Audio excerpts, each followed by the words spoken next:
Ashley mentioned that collective breath that we all take together, and it's, I think, something that we've been taking for granted for several thousand years. and then when we finally couldn't, for me, it's literally oxygen.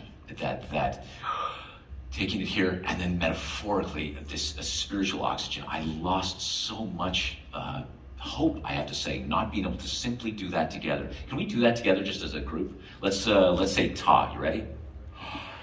Ta. That's right. Let's try it again. Ta. Again, one more time.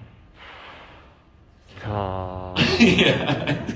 This is one of my favorite things I have to say about that breath, is that I think it's more than just us singing together, but there's like terabytes of emotional information that are being passed back and forth between us, this little dance that we do. So even in those three examples, we're finding all these emotional colors, things that we can't even really talk about, but that we intuitively know it's part of us.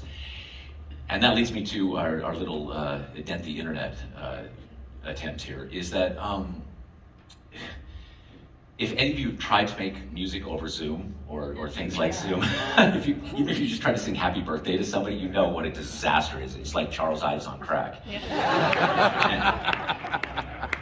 And it all has to do with that breath, that you take a breath and you sing, and the problem is there's just a little bit of latency. I mean, with Zoom, it's not bad, right? You can have a conversation with somebody, but even if it's, say, 50, 75, 100 milliseconds, that is a lifetime in terms of music, and it's just not possible.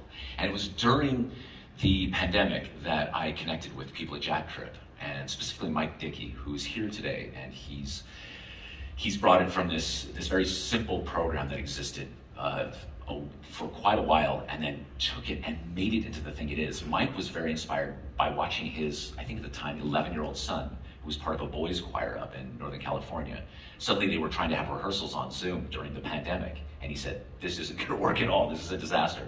And so he started retrofitting Jack Trip so that there could be this tiny, tiny latency between all of the singers.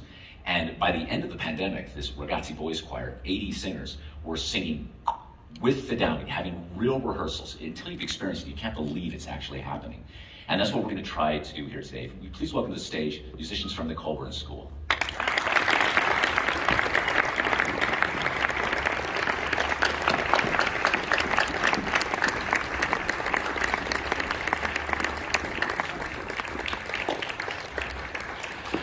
Again.